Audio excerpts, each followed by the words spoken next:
This podcast is part of the Deluxe Edition Network. To find other great shows on the network, head over to deluxeeditionnetwork.com. That's deluxeeditionnetwork.com.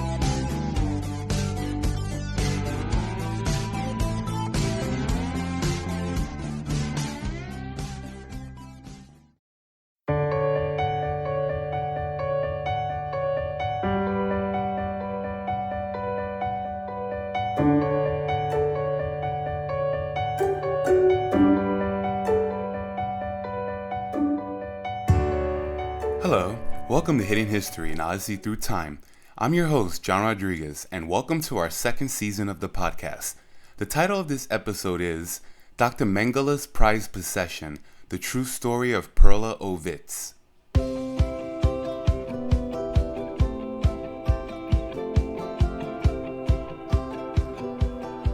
Before we begin, the month of March is here, and we would like to give a quick shout out to the podcast of the month over at the Deluxe Edition Network, our new podcast family. The podcast is called Bev's Video Kingdom, and it's four small-town friends hilariously, unpretentiously, reviewing movies they love, and then holding highly competitive drafts on categories related to the week's film. If you're a movie buff, this podcast is just for you. New episodes every Tuesday, available on all podcast platforms. That's Bev's Video Kingdom, BEV''S. Thanks for listening, and now let's get to the episode.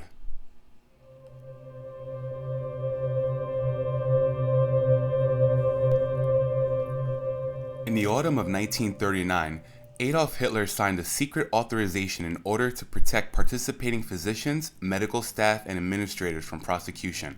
This authorization was backdated to September 1st, 1939, to suggest that the effort was related to wartime measures. Hitler's directive authorized a campaign of mass murder by involuntary euthanasia of people with disabilities in Nazi Germany. The program aimed to restore the racial integrity of the German nation. It also aimed to eliminate what eugenicists and their supporters considered, quote, life unworthy of life. Those individuals who, they believed, because of severe psychiatric, neurological, or physical disabilities representing both a genetic and a financial burden on German society and the state. Now imagine if you were a person with a physical disability within German-occupied Europe. Hitler's directive now meant you automatically had a target on your back. But what if you just so happened to be a Jewish person with a physical disability? Well, this meant you had a snowball's chance in hell of surviving for very long. And yet, this was the sad reality for Perla Ovitz and her family, for they were a family of dwarfs. The condition that Perla and 6 of her siblings were born with is known as pseudoachondroplasia, but in the early 20th century, people like Perla were known to be suffering from simply dwarfism. They refer to themselves as dwarfs, and that's how I will be referring to them throughout this episode. But I mean no disrespect whatsoever. It's just simply not an accurate telling of history if I say something like, quote, Dr. Mengele requested that the little people be brought to the clinic, when those weren't his exact words. And our goal here is to give you historical information that is as accurate as possible. With that being said, despite their physical disability and the fact that they were Jewish, Perla and her family survived Auschwitz-Birkenau and went on to live long lives. Let's travel back in time to the beginning of Perla's story and find out how in the hell the Ovitz family beat the odds and survived. Perla's story, hidden history that has remained long forgotten, is a story of how one woman managed to survive in a world that labeled her as undesirable and inferior, and a notorious Nazi doctor obsessed with advancing Hitler's racial utopia.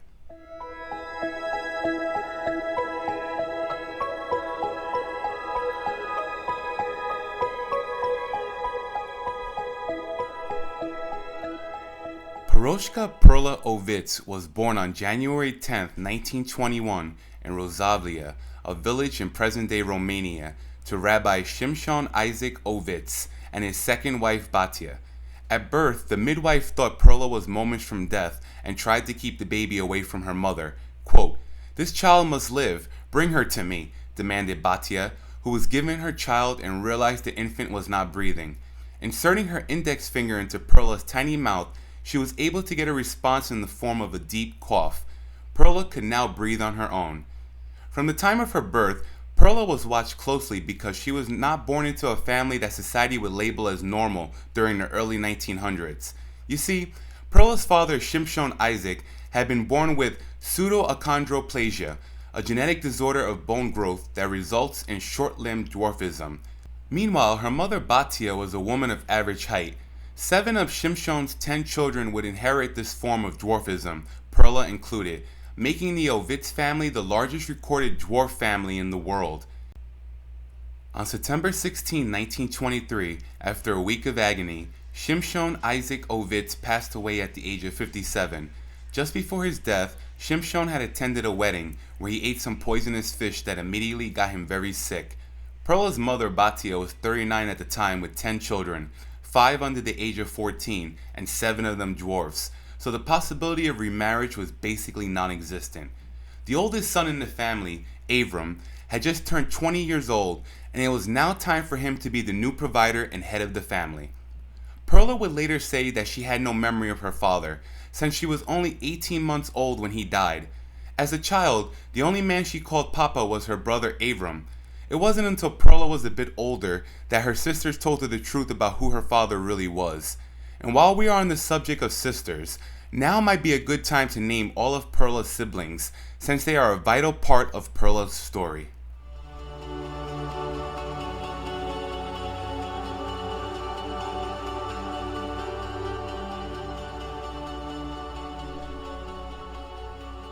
Before Perla's mother Batia, Shimshon was married to a woman of average height named Brana. Together they had 2 daughters who lived to adulthood, Rosika and Franziska, born in 1886 and 1889. In 1901, Brana died of tuberculosis, and Shimshon married Batia, their first child Avram being born in 1903. After Avram came Frida, Sarah, Mordecai, nicknamed Mickey, Leah, Elizabeth, Ari, and finally Perla in 1921. Of the 10 children, only Sarah, Leah, and Ari had been spared their father's genetic disorder and grew up to be average height adults. Now that we have an understanding of who the Ovitz siblings were, let's continue. After the death of Shimshon, each member of the Ovitz family played a specific role in the household, and mother Batia was their orchestrator. Teenagers Sarah and Leah took care of the day-to-day physical tasks like washing and cooking, or carrying basketfuls of laundry down to the river to be scrubbed on a wooden plank. They also did all the sewing until Perla and her sister Elizabeth were old enough to sew clothes for all the girls. Clothes were made because the dwarfs of the family refused to wear children's clothes. Society viewed them as children already because of their size, and they wanted to look respectable. Although every day was a challenge, being surrounded by 6 brothers and sisters her own height made it easier for Perla to come to terms with her physical condition. Quote, "Like every child, I expected to add a few centimeters every year and grow like a flower. But when I saw the others, I realized I'd never grow tall. It saved me from feeling inferior and helped me to accept myself as I am. Being a dwarf is no punishment. The difference in height does not diminish my pleasures. Our life is as worthwhile as anyone else's." End quote.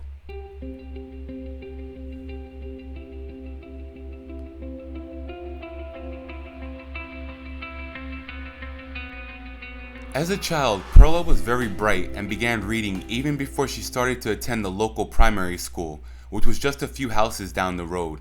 Although she could manage the short distance well enough, she often found herself in the arms of teachers or classmates, hoping not so much to spare her legs, but more so to have fun leaping around with a living doll. No one bothered to ask Perla for permission, and she did not protest, afraid of losing their company. Because of her size, Perla was exempt from gym class and avoided the schoolyard during outside playtime, in fear of being knocked over by the full-size children. With free time on her hands, Perla focused on her studies and became popular with her classmates, since she would willingly let them copy her notes. Quote, "They all needed me for their studies, so they never mocked me and treated me with respect," Perla would later say about this time of her life. In return for Perla's help, her classmates would escort her home, carry her books, and guard her from dogs.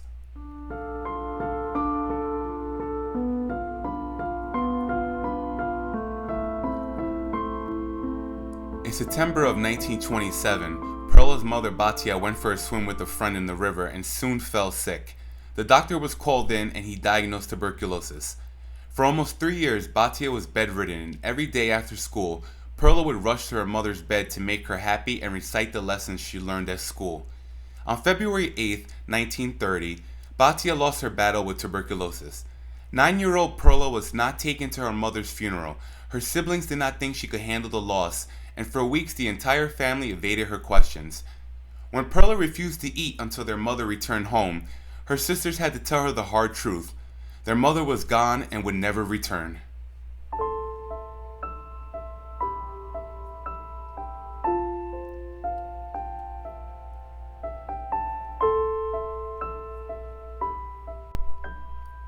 Perla's mother, anxious for her children's future, had guided them towards a common skill, a profession in which they could together make a living and would be neither isolated nor excluded. As the 5 sisters and 2 brothers were all good-looking and musically gifted, the stage seemed the perfect choice. For where else could they be applauded, courted, honored? After much discussion, the Ovitz family decided that the only acceptable career for them would be an upgraded version of the klezmer idea. But first, what is the klezmer idea? Well, klezmers were Jewish musicians who had been playing folk tunes, dance tunes, and Hasidic melodies all over Europe for centuries. They were popular not only in Jewish communities, but also among the non-Jewish town dignitaries and the upper-class citizens, who preferred the Jewish klezmers to their gypsy counterparts, since the gypsy music was considered coarse. Throughout history, dwarves had been entertainers, often part of a circus or vaudeville show, and at that time there were other all-dwarf bands in Europe, but the Ovitz family wanted the stage all to themselves. Instead of dance tunes normally associated with klezmers, Perla's brother Avram put together a program of love songs and local hits. Between the songs, which they performed in 5 languages, they kept the audience entertained with broad jokes and hilarious stand-up scenes. Perla had a tiny 4-string pink guitar that looked like a toy. Her sisters Rosika and Francisca played on quarter-sized violins. Frida struck on the cymbal. Mickey played both a half-sized cello and accordion, while the energetic Elizabeth took on the drums. Their elder brother Avram was scriptwriter, actor, and general manager. They appropriately named their musical ensemble the Lilliput Troupe, and while the dwarf siblings were the stars on stage, their average height family members worked behind their curtains to keep the show running smoothly. Meanwhile, Sister Leia, who was of average height, stayed behind at the family farmhouse in Rosavlia, where she looked after the animals and crops, as well as the accounting and bookkeeping for the family enterprise. The Ovitzes lived a communal life in one big house in the village. When any one of them got married, the spouse moved in and joined the enterprise. The Lilliput Troupe would become known as the only all-dwarf ensemble with a full show of their own in the history of entertainment.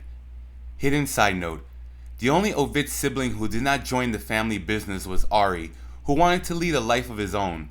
Tall and handsome, he became a high-quality tailor in the city of Satu Mare in Romania, believing his family would turn out to be his doom.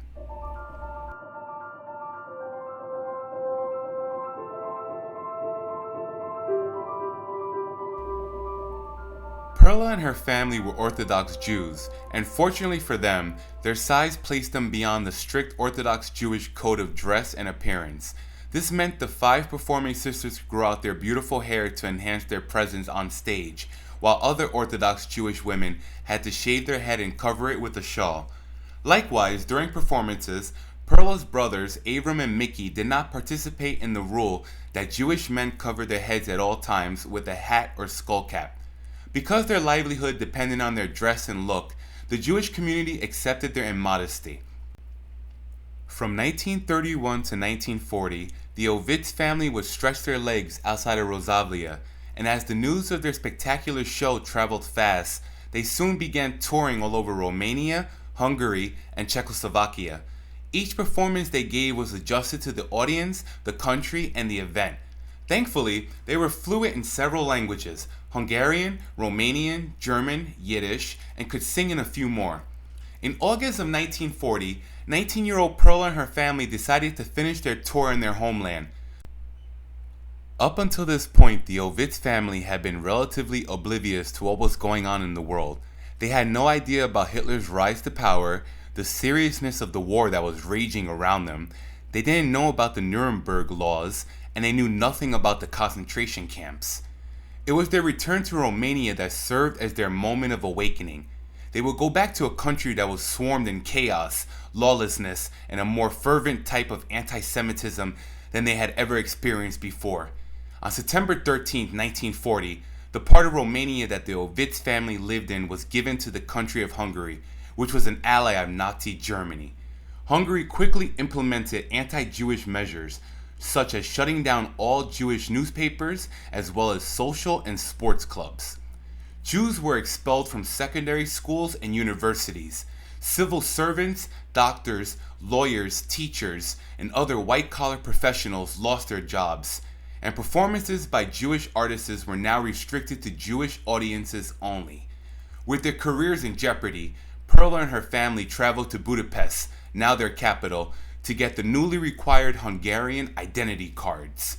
The charming Ovitz family impressed the Hungarian officials so much so that one vital question was not asked of them, and so the word Jew did not appear on their freshly issued official identity cards. Perla and her family could now get back on the road and continue performing, but for nearly 4 years, they lived in racial disguise and constantly ran the risk of arrest for breaking Hungarian laws that forbade them as Jews from performing for non-Jewish audiences.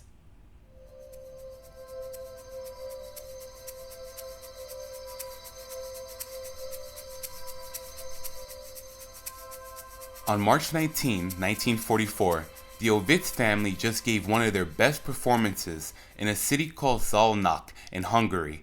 In fact, it was so good that they got a standing ovation. After the performance, the family went back to their hotel and went to bed. Mickey, in the early hours, still wide awake, heard a rumor that the Germans had invaded Hungary. He ran to his sister's rooms and pounded on their doors to tell them of the news. The rumor Mickey had heard was not a rumor, but a fact. The occupation of Hungary by Nazi Germany had indeed begun. Although Hungary and Nazi Germany had been allies, while waging war against the Soviet Union, the Prime Minister of Hungary had engaged in secret peace negotiations with the United States and the United Kingdom in early 1944. This only fueled the flames of suspicion that were burning in Berlin. On March 12, 1944, German troops received orders from Hitler to capture critical Hungarian facilities. By March 19, German forces began their occupation of the country.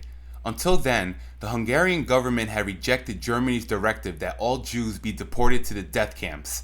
Following the invasion, the new fascist government was eager to make Hungary Judenrein, free of Jews. Perla and her family made their way through Hungary and back into Romania. The family that seemed to evade much of the horrors began to see the walls closing in on them. They canceled all of their shows and shut themselves inside their home in anxiety, waiting for the fog of persecution to clear.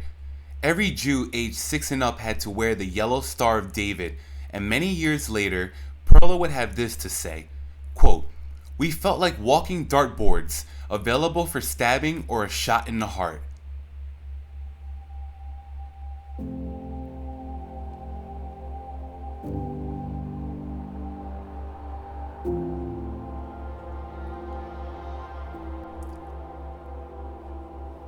On April 7, 1944, the Ovitz family sat down for their Passover Seder. More emotionally than ever before, they recited the Haggadah. Profoundly moved by its account of the Hebrew enslavement in Egypt, they prayed that God would repeat their ancestors' miraculous exodus when the waters of the Red Sea parted to provide a path to freedom and then converged to drown the enemy that pursued them. 8 days later, April 15, all of the Jews of Rozavlia were ordered to pack and gather at the synagogue. The Ovitz family would throw pots and pans and blankets, wrap up their food that was left over from their Passover dinner. They'd pack their costumes, stage makeup, and instruments. The men would grab any tools that they may need, and most importantly, their stools. They threw down some feed for their chickens and watered their garden, and then walked next door to the synagogue where they would find the other 22 people who made up their family. A week later, the Jews were forced to march almost 8 miles south to another village, where they were herded into a closed section of the village with a total of 3,500 other Jews from nearby villages. By May 1944, the Jews were marched out of the ghetto and were forced to travel 15 miles to the train station, where they saw a never-ending line of freight wagons, their doors wide open. 23-year-old Perla and her family were forced inside one of the wagons, and once it was full, the doors were slammed shut. These wagons were intended for transporting cattle, so there was no light. The single small hatch in the ceiling let in hardly any air, certainly not enough air for the 80 frightened people packed into each wagon with their suitcases, boxes, and bundles. Some people were yelling, some were praying, others were too numb to react. The unbearable stench of urine and excrement filled the wagon. A single bucket in the corner served as the toilet for everyone.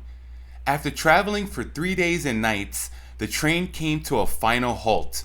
Famished and dehydrated, the Jews were warned that if any of them ran away, the entire wagon load of people would be shot. The doors slid open loudly, the cool night air reviving the souls of the Jewish prisoners inside the wagons. But this revival would only last a moment. Perla and her family, along with the other Jews inside the freight wagons, had just arrived at Auschwitz II-Birkenau.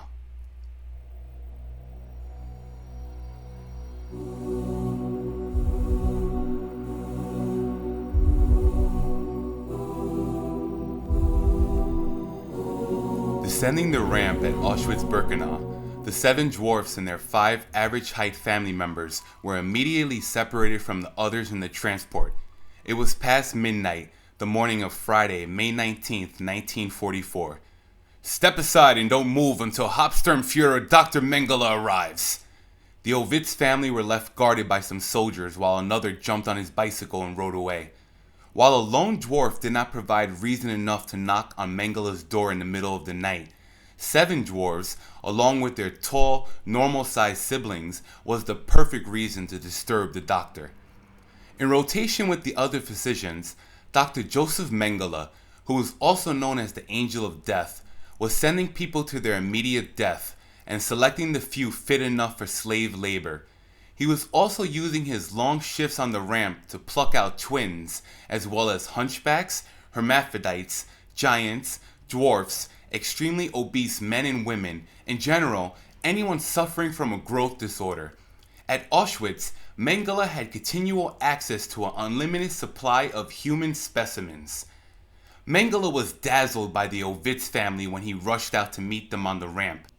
Having his questions answered by the family, Dr. Mengele exclaimed joyfully, quote, "I now have worked for 20 years. Perla, unable to suppress herself, involuntarily muttered, quote, "Oh my God." When Mengele turned in response, Perla was smart to keep her mouth shut. Nonetheless, Mengele was pleased. Had the Ovitz family arrived separately, most likely they all would have been killed. Their desirability was the size of their group and their genetic disorder as an entire family.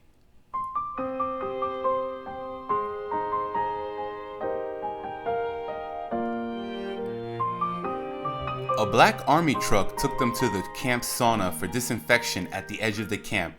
There they were pushed in and stripped naked, where the water that was poured over heated stones produced much steam and fumes, as well as temperatures intense enough to cause someone to faint.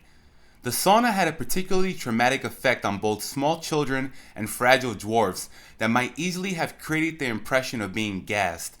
Perla certainly thought they were being gassed at the time, later saying, quote, "We gasped heavily, some of us fainting on the floor. With our last breath we cried out. Minutes passed, or maybe just seconds. Then we heard an angry voice from outside. 'Where is my dwarf family?' The door opened and we saw Dr. Mengele standing there." Gas chambers were simply not operated for a group of their size. The Nazis would have just shot them. And the appearance of Mengele at the door, the Ovitz family regarded him as their savior, and there were several later incidents in the camp when he indeed rescued them from imminent death at the hands of one of his rival doctors. So, for Perla and her family, every narrow escape that they had in the camp was thanks to him. Looking for a research niche of his own, Mengele had found it in dwarfism. Mengele was aiming not only to discover the biological and pathological causes of the birth of dwarfs, but to demonstrate the racial theory that in the course of its long history, the Jewish race had degenerated into a people of dwarfs and cripples. Mengele only had one family of dwarfs to experiment on, so he was careful not to put his precious guinea pigs at risk. He gave them special living quarters, and their food portions were larger. Their hair was not cut because he needed it for his experiments. They were allowed to wear their own clothes because prisoners' uniforms did not fit their bodies. Former inmates thought they were hallucinating when they saw a line of 7 dwarfs dressed warmly and elegantly, as if for a Shabbat stroll. Still, like all Jews, they were tattooed. Perla, the youngest dwarf, stood first in line and received the number A5087.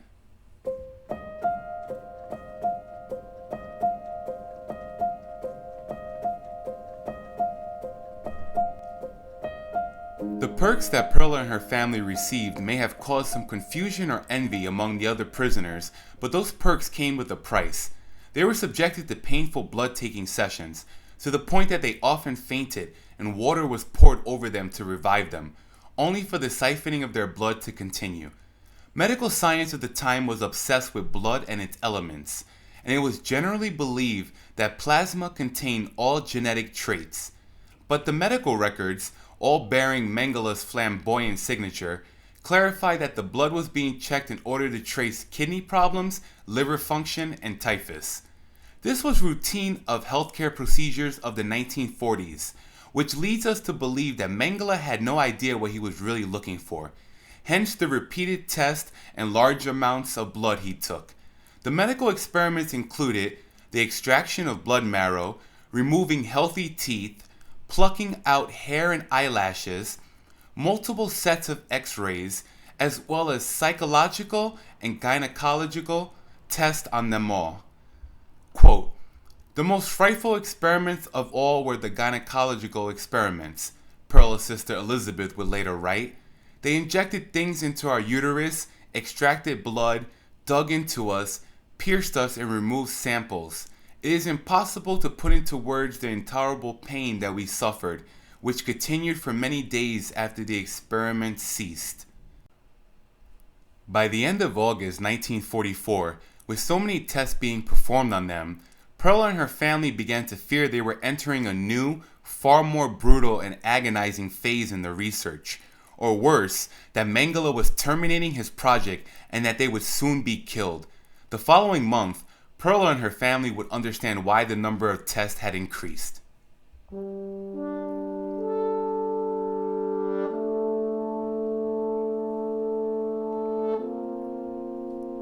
On September 1st, 1944, Mengele gave a lecture at Auschwitz with many high-ranking guests from Berlin in attendance.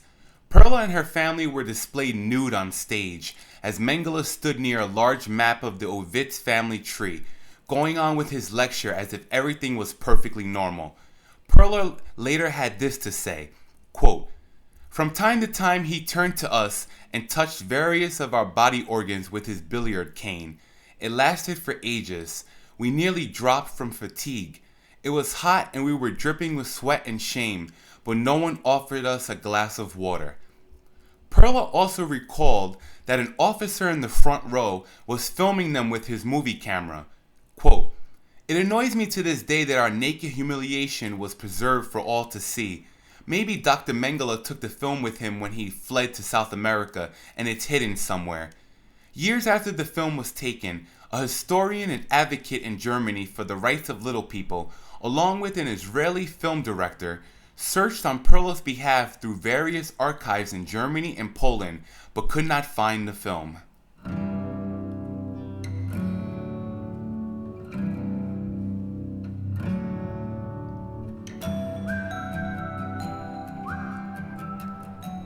Survivors of the death camp had the impression that Perla and her family had no fear of Mengele, but Perla had the opposite to say. Quote, "In his presence we shielded ourselves with smiles, but inside we were trembling like fish out of water. We were never fooled by his pleasant manner.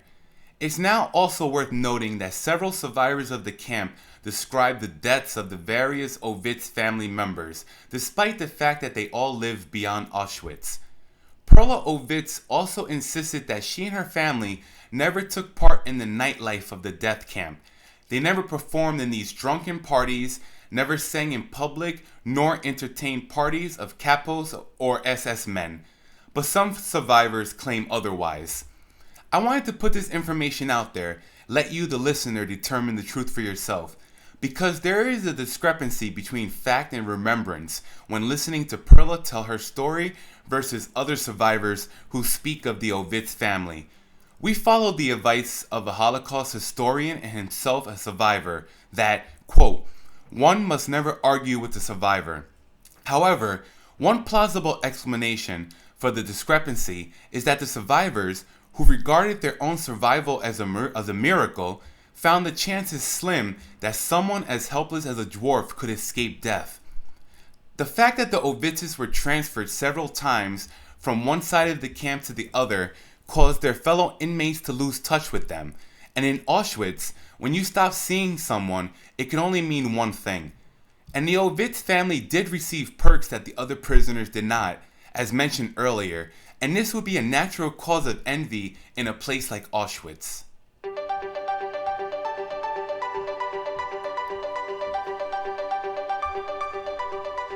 By January 1945, the Allies were advancing across Europe and Nazi Germany would soon fall. Surprised by the rapid Soviet advance from the east, the Germans attempted to hide the evidence of mass murder by demolishing much of the camp, but parts, including the gas chambers, were left standing. As the Soviet army advanced from the east, the Nazis transported prisoners away from the front and deep into Germany. The Nazi war machine was reluctant to lose the enormous force of slave labor it had gathered at Auschwitz and the other camps, and so thousands of prisoners were force-marched hundreds of miles, often in freezing weather and snow, and without proper clothing or shoes. Over the course of these death marches, which sometimes lasted weeks, tens of thousands of people died from cold or hunger, or were shot because they could not keep up.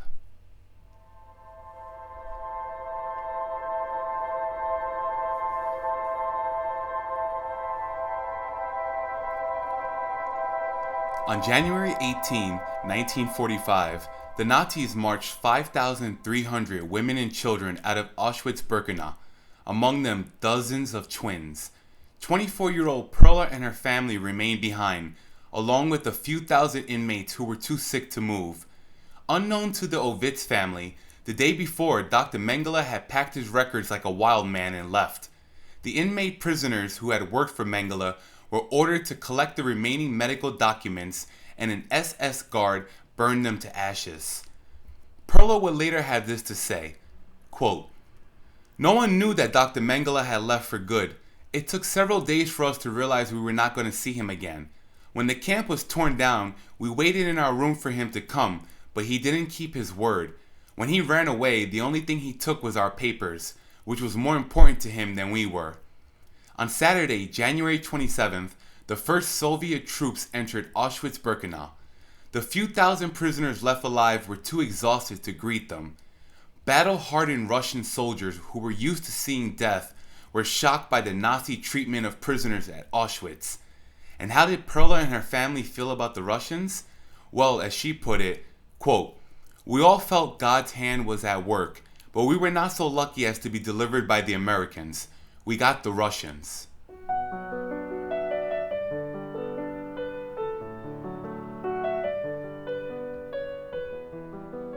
The seven dwarfs, as well as their entourage, all survived the war.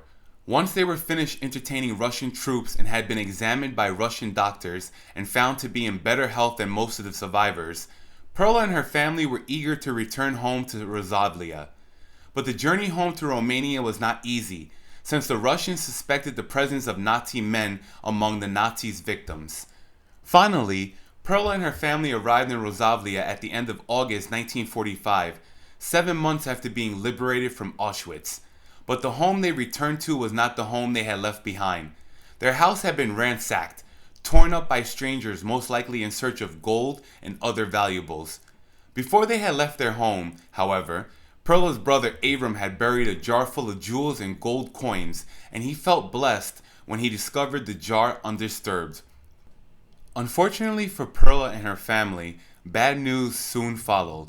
They learned from Jewish refugees returning from the camps that their brother Ari, the average height sibling who did not join the family business, had attempted to escape a Hungarian labor camp but was caught and shot on the spot.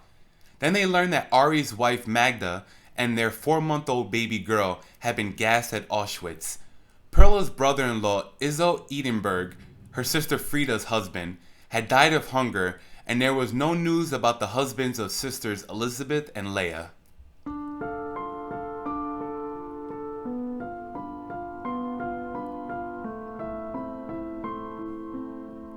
The Ovitz family planned on resuming their stage career with Rosavlia as home port, but Rosavlia had changed. Perla explained it as such. When we asked for our belongings, the neighbors refused to return them. They said, "You suffered in Poland, but we suffered here." They did not hide their hostility.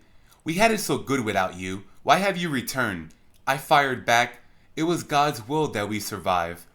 In need of some good news, the Ovitz family had cause for celebration when Sister Elizabeth and Leah were reunited with their husbands, who had indeed survived. Once all together again, they traveled to Belgium, the only country that had agreed to provide them with entry visas. They found a vacant and furnished apartment, but after 2 quiet years in Belgium, they still felt homeless. The memory of Auschwitz clung to all of them, and America seemed a safer place. But then the option of going to Israel was presented to the Ovitz family. Israeli immigration emissaries had been traveling throughout Europe, guiding Holocaust survivors towards the new Jewish state. A decision was made, and on May 4th, 1949, Perla and her family set sail for Israel. 3 months later, on August 4th, 1949, the Lilliput troupe was back on stage. For the next 4 years, their career was booming, but by 1953, they felt that they had exhausted Israel's small market. Not only was competition tough, but life had left its mark on Perla and her family. Plus, the 2 oldest sisters were 68 and 65 years old, and brother Abram was 51.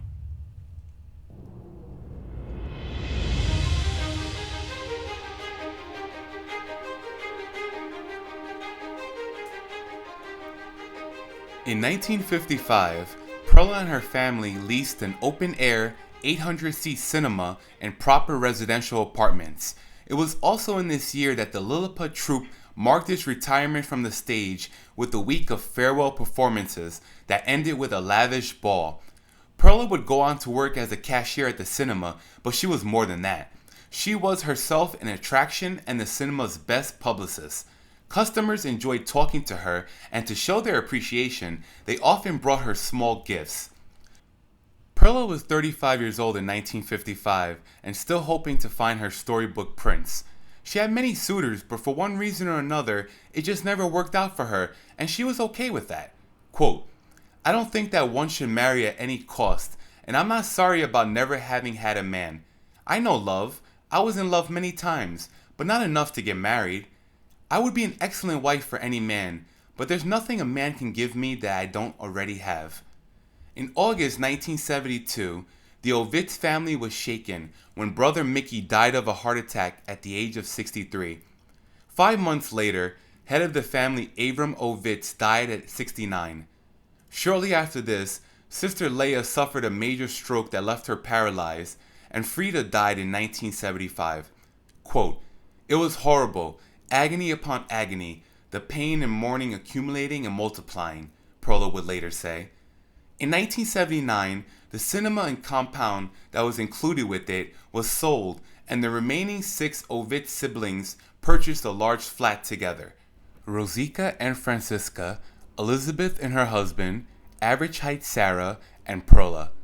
On February 5, 1985, a group called the Children of Auschwitz Nazis' Deadly Lab Experiments Survivors organized a trial in absentia for Dr. Mengele in Jerusalem.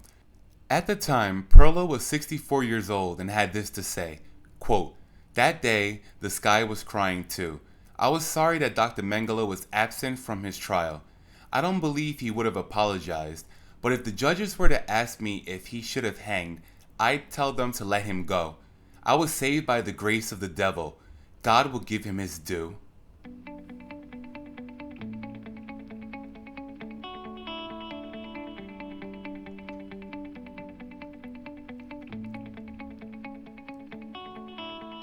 By 1993, Perla Ovitz had lost her remaining siblings, Rosika, Franziska, Elizabeth, Sarah, and Leah. For the first time in her 72 years of life, Perla was alone.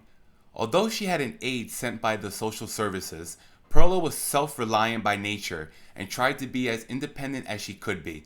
She still professionally applied her makeup and once a month dyed her hair raven black. Although she suffered not only mentally but physically, Perla dealt with terrible spine pains due to her abnormal bone formation. She was usually cheerful and welcoming. Quote, "The heart is crying but the lips are smiling," was Perla's often declared motto. Piroshka Perla Ovitz, the last of the Lilliput troop, died peacefully in Haifa, Israel on September 9, 2001. She was 80 years old. Her tombstone reads, quote, "Here lies the last of the family of dwarfs, Miss Perla Ovitz, daughter of Shimshon, Isaac, and Batia, who suffered every single day of her life."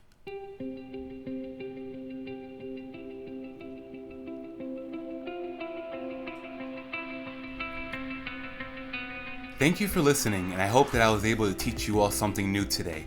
Season 2 of Hidden History will explore the lives of victims and heroes of the Holocaust. Many of their stories have been hidden in the pages of history and deserve to be told. Pictures, newspaper clippings, and links to external articles relating to a particular episode will be available on our website. Thanks again for listening. I'm John Rodriguez, and this has been Hidden History, an Odyssey Through Time.